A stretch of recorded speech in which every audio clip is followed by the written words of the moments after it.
সুপ্রিয় শিক্ষার্থীরা, তোমাদের সবাইকে আবারও হাসিব ইংলিশ একাডেমি থেকে স্বাগতম।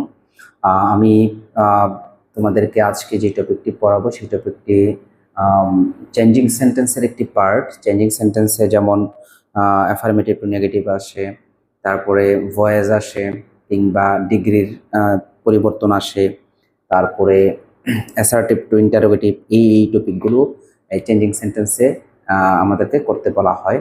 অথবা সিম্পল কমপ্লেক্স কম্পাউন্ড, এই টপিকগুলো ক্লাস 9 কিংবা 10-এ ওদের শিক্ষার্থীদেরকে পড়ানো হয়। তো সেক্ষেত্রে আমি অনেক শিক্ষার্থীদেরকে দেখেছি যারা এই টপিকগুলোর মধ্যে অনেক সমস্যার সম্মুখীন হয়ে থাকে। কিছু কিছু টপিক আছে কিছু কিছু টপিকের নিয়ম কিছু আছে একটু সহজ, যেগুলো দেখলে পারা যায়, কিন্তু কিছু কিছু নিয়ম আছে একটু কঠিন। তো আমি তোমাদেরকে আজকে যে টপিকটি পড়াবো সেই টপিকটি হচ্ছে অ্যাফার্মেটিভ টু নেগেটিভ। এই টপিকটির বেশ কয়েকটি রুলস আছে। সবগুলো রুলস যে কঠিন তা না, কিছু কিছু রুলস আছে একটু কঠিন। সেই রুলসগুলোর মধ্যে দুই একটা রুলস আমি তোমাদেরকে এখানে আলোচনা করব। আশা করছি তোমরা উপকৃত হবে এই রুলসগুলোর মাধ্যমে। তো আমি প্রথমে তোমাদেরকে একটা রুলস পড়াবো। এটা আমি দিলাম, এটা রোল 1 বা রুলস 1 এটা দিলাম, দিয়ে আমি একটা রুলস তোমাদেরকে পড়াবো। যেমন ধরো আমি লিখলাম, যে একটা বাক্য লিখলাম, উই মাস্ট স্টাডি অ্যাটেন্টিভলি। ধরো এই ধরনের কিছু বাক্য থাকে, দিয়ে ব্র্যাকেটে দেওয়া থাকবে NEG। NEG মানে নেগেটিভ। তোমাকে বলবে এই বাক্যটাকে নেগেটিভ করো। তো এখন তোমাকে যখন এই বাক্যটাকে নেগেটিভ করতে বলবে, তুমি এই বাক্যটাকে নেগেটিভ করতে দুইটি নিয়ম ফলো করতে পারবে। দুইটি নিয়ম এটা করা যাবে। আর প্রথম নিয়মটি হচ্ছে, তুমি এটা ওই বাক্যের সাবজেক্ট সেটা তার জায়গাতে রাখবে। এই বাক্যে একটা মাস্ট আছে, কি আছে? মাস্ট। মাস্ট থাকলে, যদি কোনো বাক্যে মাস্ট থাকে, কখনো কখনো এটার ক্ষেত্রে হ্যাভ টু থাকে। মাস্ট থেকে আবার হ্যাভ টু থাকে। মাস্টের যে অর্থ, হ্যাভ টু এরও প্রায় কাছাকাছি অর্থ, সেম অর্থ। সেক্ষেত্রে তুমি মাস্ট থাকলে মাস্টের পরিবর্তে তুমি ব্যবহার করবে ক্যান নট বাট। কি ব্যবহার করবে? ক্যান নট বাট ব্যবহার করে যে অংশটা আছে বাকি সেই অংশটা তুমি বসাই দিবা। লিখবা স্টাডি অ্যাটেন্টিভলি। ব্যাস, এই বাক্যটা নেগেটিভ হয়ে গেল। তোমার একটা জিনিস খেয়াল করতে হবে, এই বাক্যটার অ্যাফার্মেটিভ থেকে নেগেটিভ করার সময় তুমি বাক্যের গঠনের পরিবর্তন করবে, কিন্তু কোনো অর্থের কোনো পরিবর্তন করা একবারেই যাবে না অর্থের পর। তাহলে এই বাক্যটা নেগেটিভ, যে এই বাক্যটা কিন্তু এখানে কোনো অর্থের কোনো পরিবর্তন হয়নি, এটা একটা নিয়ম।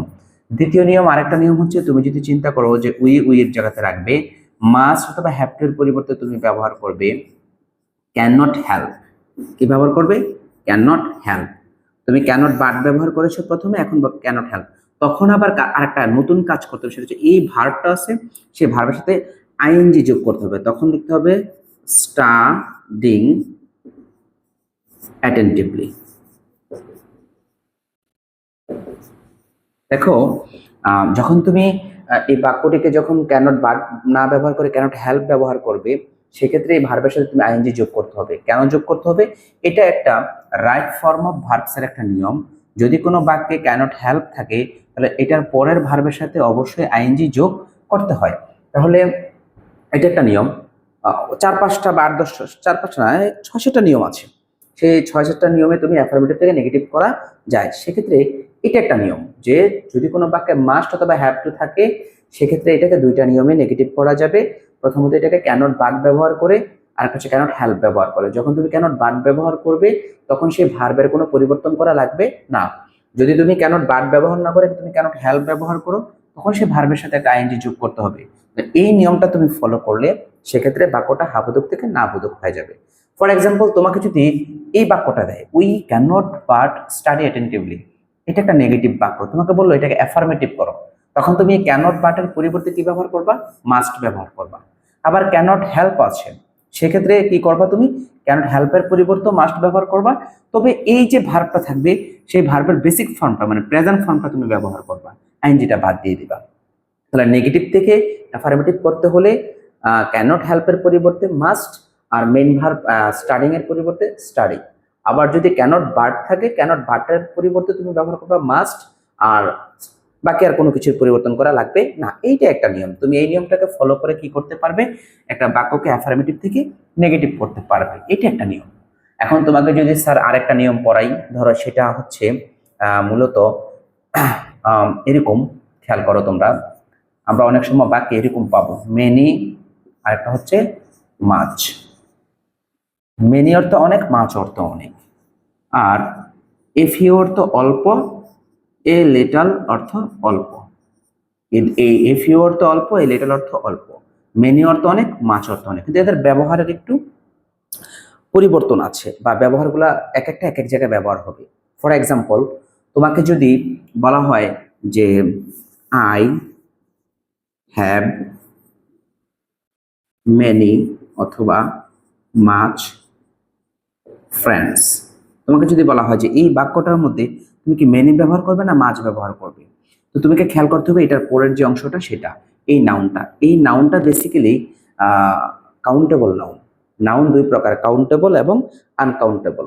তাহলে ফ্রেন্ডস, এটা যদি এই নাউনটা যদি কাউন্টেবল হয় তাহলে তুমি ব্যবহার করবে মেনি, আর যদি এখানে আনকাউন্টেবল নাউন থাকতো তাহলে তুমি ব্যবহার করতে মাছ, কারণ মেনি অর্থ অনেক, মাছ অর্থ অনেক। সেক্ষেত্রে ধরো যেখানে মেনি থাকবে, মেনি অর্থ অনেক, এফি অর্থ অল্প, তাহলে এটাও কাউন্টেবল, এটাও কাউন্টেবল।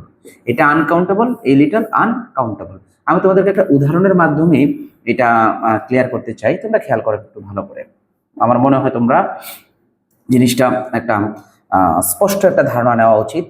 আমি একটা বাক্য তোমাদেরকে দেখাচ্ছি। ফর এক্সাম্পল, আমি লিখলাম আই হ্যাভ মেনি ফ্রেন্ডস। আমি নিচের বাক্যটাই লিখলাম, তোমাকে এখানে ব্র্যাকেটে দিল NEG, মানে নেগেটিভ, তুমি বাক্যটাকে নেগেটিভ করো। সেক্ষেত্রে তুমি কি করবে দেখো, এখানে তুমি মোট দুইটা একটা জায়গার পরিবর্তন করবে, আর একটা জায়গাতে একটা জিনিস অ্যাড করতে হবে। ফর এক্সাম্পল, আমি লিখলাম আই হ্যাভ, এই বাক্যের ভার্ব হচ্ছে হ্যাভ। ওকে, মেনির পরিবর্তে তুমি ব্যবহার করবা এফিউ। এফিউ অর্থ কি? অল্প। তুমি এখানে ফ্রেন্ডসের জায়গাতে লিখবে। দেখো খেয়াল করো, তুমি ফ্রেন্ডসের জায়গায় মেনির পরিবর্তে লিখবে এফিউ, আর আই হ্যাভের জায়গাতে লিখবে। দেখো এটার অর্থ হলো I have a few friends, আমার অল্প বন্ধু আছে, আর এখানে হচ্ছে আমার অনেক বন্ধু আছে। আমি বলেছিলাম তোমাদেরকে কোনো বাক্যটাকে হাবোধক থেকে নাবোধক করতে চাইলেও অর্থের কোনো পরিবর্তন করা যাবে না। তো দেখো আমি যদি এখানে একটা নট ব্যবহার করি তাহলে বাক্যটার অর্থ কি দাঁড়ায়? ভার্বের সাথে নট ব্যবহার করলাম, I have not a few. A few অর্থ অল্প, নট মানে নাই, অল্প নাই, ফ্রেন্ডস মানে বন্ধু, আমার অল্প বন্ধু নাই। তাহলে কেমন বন্ধু আছে? মেনি বন্ধু আছে। নট এ ফিউ, এটার যে অর্থ মেনির একই অর্থ, উল্টিয়ে আমি একটা বাক্যকে অনেকভাবে, দুইভাবে ধরো এটাকে বলতে পারলাম। যে আমি বললাম যে আমার অনেক বন্ধু আছে, আবার এই বাক্যটাকে আমি আরেকভাবে বলতে পারি, দেখো আমার অল্প বন্ধু নাই, তাহলে আমার কেমন বন্ধু আছে? অনেক বন্ধু আছে। তার মানে এখানে অর্থের কোনো পরিবর্তন করা যাবে না, বাক্যের স্ট্রাকচারের পরিবর্তন তোমাকে করতে হবে। দেখো এখানে অর্থের কোনো পরিবর্তন হয়নি। এরকম ধরো আরেকটা বাক্য আমি তোমাদেরকে যদি দেখাই, তাহলে দেখো, একটা তো কাউন্টেবল নাউনের ক্ষেত্রে দেখালাম, একটা আনকাউন্টেবল নাউনের ক্ষেত্রে দেখাই। খেয়াল করো, আমি লিখলাম যে a glass has a little, না, আমি লিখলাম a glass has much water. A glass has much water. A glass মানে একটি গ্লাসে, হ্যাজ মানে আছে, মাচ ওয়াটার অনেক পানি আছে। তো আমাকে সেক্ষেত্রে কি লিখতে হবে? দেখো খেয়াল করো, আমি লিখবো এ গ্লাস, লিখবো হ্যাজ, ভার্ব লিখবো হ্যাজ, মাছের পরিবর্তে লিখবো এ লিটল। এ লিটল মানে কি? অল্প। ওয়াটারের জায়গাতে লিখবো। দেখো, আর এখানে মাছের পরিবর্তে এ লিটল লিখেছি, আর এখানে নিয়ম অনুযায়ী কি লিখবো? দ্য গ্লাস হ্যাজ নট, কি লিখবো? নট। নট থাকাতে না বোধক হয়ে গেল।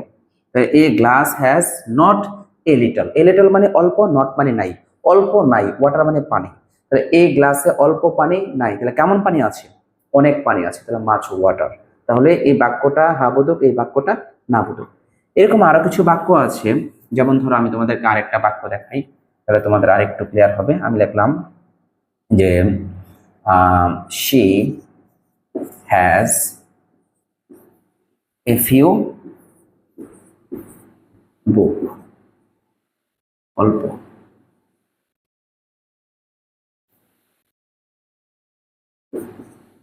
She has a few books, তার অল্প বই আছে। আমি এটা লিখলাম। এই বাক্যটা দেখো হাবোধক, এখানে নাবোধকের কিছুই নেই। সেক্ষেত্রে আমি এটাকে কি করব, দেখো খেয়াল করো, শি হ্যাজ, এ ফিউ অর্থ কি অল্প, তাহলে এটার বিপরীত শব্দ কি দেখবা, মেনি লিখবা। আর বুকস, বুকসের জায়গাতে লিখবা। কিন্তু এখানে এখানে একটা নট ব্যবহার করবা। তাহলে দেখো উত্তরটা কি হয়। আমি she has a few books, তার অল্প বই আছে। তাহলে তার কেমন বই নাই, বেশি বই নাই।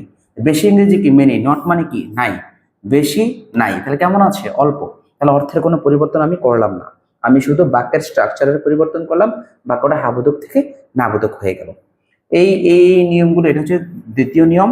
এই নিয়মটা করতে পারলে আশা করছি তোমরা, এগুলো একটু কঠিন সামান্য, এখানে এগুলো করতে গেলে তোমাদেরকে কাউন্টেবল নাউন, আনকাউন্টেবল নাউন, এই ব্যাপারগুলো তোমাদেরকে জানতে হবে। মেনির সাথে কার সম্পর্ক, এফিউর সাথে কার সম্পর্ক, মাছের সাথে কার সম্পর্ক, এগুলো জানতে হবে।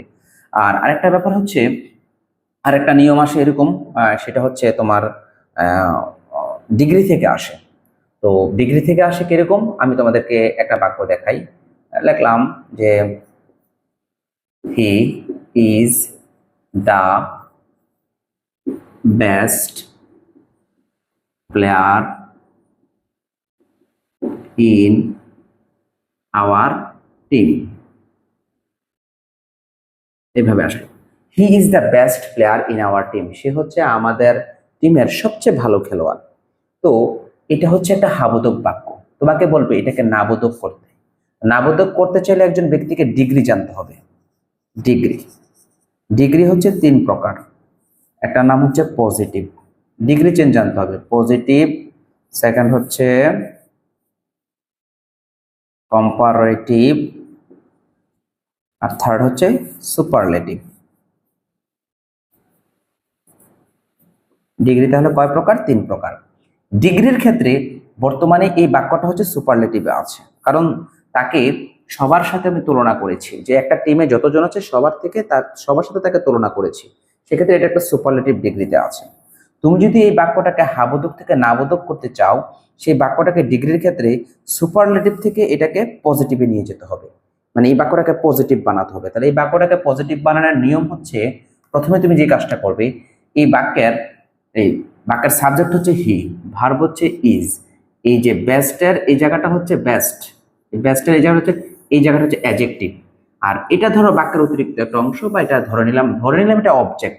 বাক্যটা করার ক্ষেত্রে ধরে নিলাম এই জায়গাটা হচ্ছে অবজেক্ট। ফর এক্সাম্পল, এটা হচ্ছে সাবজেক্ট বোঝানোর জন্য, এটা হচ্ছে ভার্ব, এটা হচ্ছে অ্যাডজেক্টিভ। এই হচ্ছে কাজ, এই চারটা। এখন তুমি যদি এই বাক্যটাকে নেগেটিভ করতে চাও, সেক্ষেত্রে তোমাকে বাক্যটা শুরু করতে হবে নো আদার দিয়ে। কি দিয়ে শুরু করতে হবে, নো আদার। এই যে নো ব্যবহার করেছো, এটাই নেগেটিভ, নো আদার।